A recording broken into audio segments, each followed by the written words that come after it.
बहुत से श्याम प्रेमी जो कि दूर दराज से हैं वो पूछते हैं कि मैन जी कौन से दिन देखते हैं, तो आप थोड़ा सा हम बताएं कि मरीज कौन कौन से दिन मरीजों को आना चाहिए।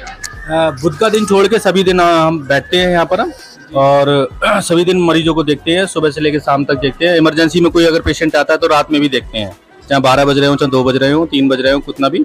अगर एम्बुलेंस वेंटिलेटर से कोई व्यक्ति आता है तो रात में उठ के उसको देखते हैं।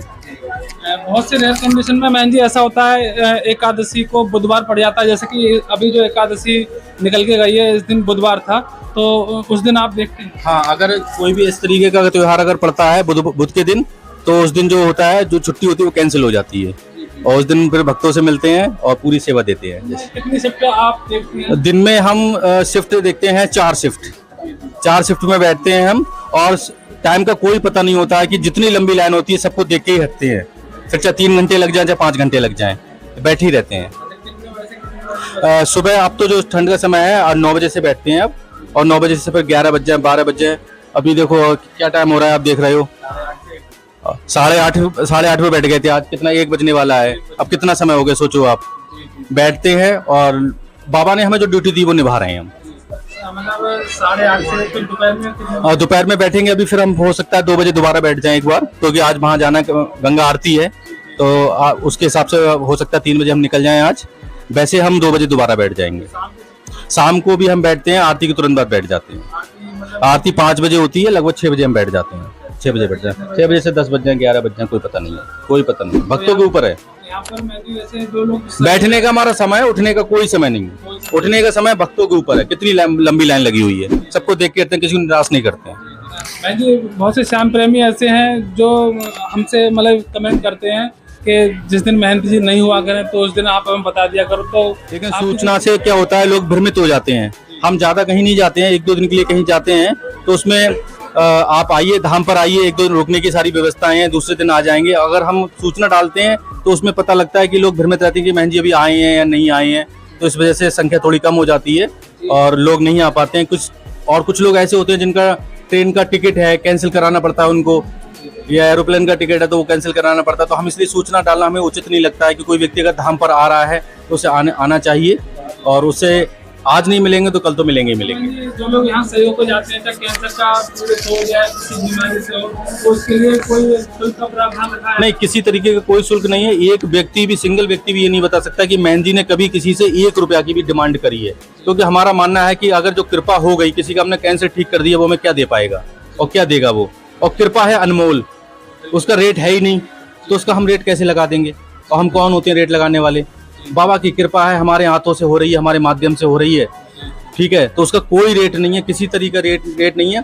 अब होता क्या है, कोई भाव में अगर मंदिर निर्माण के लिए कुछ कर जाता है तो करना है, हमारे लिए कुछ कर जाता है, जैसे हमें आपने देखा फॉर्च्यूनर गिफ्ट करी है, हमें थार गिफ्ट करी है, हमें और लोग चीजें गिफ्ट करते हैं, ठीक है। अभी उदयपुर से आए हैं ये लोग, तो इनका कुछ भाव है, अगर किसी भक्त का है, वो अगर कुछ दे रहा है तो वो एक गिफ्ट होता है। अपनी तरफ से, अपने मुख से हम किसी से 1 रुपए की डिमांड नहीं करते हैं। हम किसी का नंबर भी नहीं लेते हैं। जब व्यक्ति स्वस्थ हो जाता है, उसके चेहरे की मुस्कान देख के हमें लगता है कि हमारा जीवन धन्य हो गया, बाबा ने जो हम पे कृपा दी हमारे लिए, और उसके माध्यम से कोई किसी के घर में खुशहाली आ गई।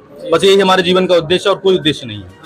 रुकने का यहाँ पर जो रुकने का बहुत अच्छा प्रबंध हो चुका है अब, क्योंकि धर्मशाला शुरू होने वाली है, वह दरवाजे चढ़ रहे हैं उस पर, और सब कुछ रेडी हो चुका है। बहुत कम शुल्क में, वो भी मंदिर निर्माण के लिए। इसमें आराम से भक्त रुक सकते हैं, यहाँ की सारी फैसिलिटी है, और होटल जैसी फैसिलिटी है इसमें। जो अच्छे होटल होते हैं 3 स्टार 2 स्टार, उन जैसी फैसिलिटी है इस धर्मशाला के अंदर। आराम से भक्त अपनी फैमिली के साथ रुक सकते हैं। अच्छा मैन जी, एकादशी पर इतनी ज्यादा मात्रा में मतलब भक्तगण आते हैं, तो एकादशी का ऐसा क्या महत्व है कि इतने ज्यादा लोग यहाँ? बाबा का प्रिय दिन है, सभी जानते हैं इस बात के लिए। और एकादशी, द्वादशी, और सबसे ज्यादा दिक्कत मतलब अगर भक्त आते हैं तो संडे और मंडे और ट्यूसडे को भी बहुत सारे भक्त आते हैं।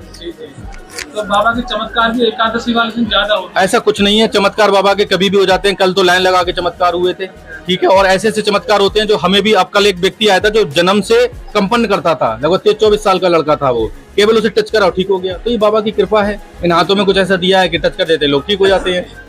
तो यही है कि चमत्कार का कोई नहीं, चमत्कार कोई समय नहीं है, कोई वो नहीं है कब बाबा किस पे रीच जाए। अच्छा मैन जी, मैंने देखा है कि आप किसी को टच करते हैं, उसकी गांठ मैंने खुद गायब होते हुए देखी है, तो वो कैसे हो जाता है? वो ये भी बाबा ही कर रहे हैं, मैं थोड़ी कर रहा हूँ चमत्कार सब बाबा कर रहे हैं, मुझे माध्यम बनाया है केवल। मुझे माध्यम बनाया, मुझसे प्यार करते हैं। जैसे कृष्ण भगवान ने बाबा को प्रमोट किया, बाबा मुझे प्रमोट कर रहे हैं। बस यही है, उनका प्यार है मेरे प्रति। जय श्री श्याम। जय श्री श्याम, जय मनोना धाम, जय हो महंत जी महाराज की। प्यारे दोस्तों, मैं हूं आपका भाई बाबा का सेवक अलंकार तोमर। मैं आप सभी का दिल से स्वागत करता हूं। जैसा कि महंत जी ने अभी अभी बहुत ही महत्वपूर्ण समय सारणी बताई, एक बार मैं आपको पुनः बताता हूं। प्रातःकालीन आरती श्री मनोना धाम में प्रातः 8 बजे से होती है, जिसके ठीक बाद महंत महाराज जी मोर छड़ी का झाड़ा भी देते हैं। उसके बाद शाम की आरती साया 5 बजे होती है। उसके बाद भी महंत जी थोड़ी देर के लिए मोर छड़ी का झाड़ा देते हैं। मोर छड़ी का झाड़ा अत्यंत महत्वपूर्ण है। कहते हैं जिसको असाध्य रोग होता है, एक बार मोर छड़ी का झाड़ा लग जाए तो निश्चित रूप से उसका कल्याण हो जाता है।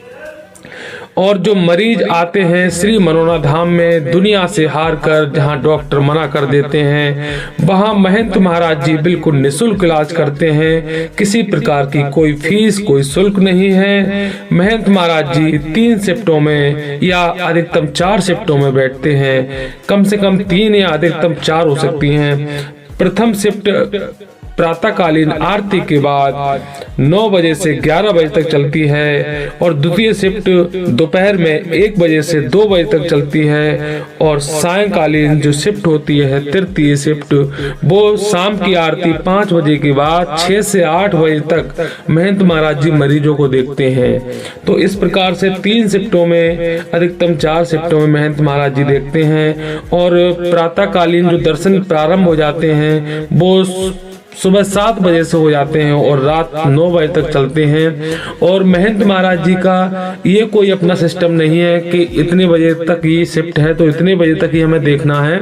यदि मरीजों की संख्या अधिक है, आशीर्वाद लेने वाले भक्तों की संख्या अधिक है, तो महंत महाराज जी और भी अपना समय बढ़ाते हैं। वो घड़ी के हिसाब से नहीं बल्कि भक्तों के हिसाब से चलते हैं कि कितने भक्त और रह गए हैं आशीर्वाद के लिए। जब तक लाइन खत्म नहीं होती है तब तक महंत महाराज जी आशीर्वाद देते हैं। और जो सबसे महत्वपूर्ण चीज है प्यारे दोस्तों, बहुत से भक्त लोग फोन करते हैं कि ये मनोना धाम कहाँ है। जो लोग पहली बार वीडियो देखते हैं हमारी, उनके मन में यही सवाल पैदा होता है कि मनोना धाम कहाँ है। तो आपको मैं बताना चाहता हूँ, श्री मनोना धाम जिला बरेली उत्तर प्रदेश में तहसील आंवला के पास मनोना धाम है। आप लोग रायबरेली ना जाएं, क्योंकि बहुत से भक्त लोग कंफ्यूज हो जाते हैं। उत्तर प्रदेश में 2 बरेली हैं, रायबरेली और केवल बरेली। तो हमारा जो जहां मनोना धाम है वो केवल बरेली है, ना कि रायबरेली। तो इसलिए आप रायबरेली भूल कर भी ना जाएं। बरेली जब आए, बरेली एक महानगर है, बहुत बड़ा शहर है, जिला भी है। वहां तमाम होटल, आपको तमाम साधन मिल जाते हैं मनोना धाम के लिए। जब भी आप रेलवे स्टेशन पे आ जाएं, जब ट्रेन से उतरे, स्टेशन के बाहर जब भी जाएं, तो आप देखेंगे वहां तमाम हजारों सवारियां, ऑटो, टैक्सी आदि खड़ी रहते हैं। आप डायरेक्ट मनोना धाम तक के लिए भी तय कर सकते हो। यदि आप डायरेक्ट मनोना धाम तक के लिए आपको थोड़ा कॉस्टली लग रहा है, महंगा लग रहा है, तो आप बाई बस आए।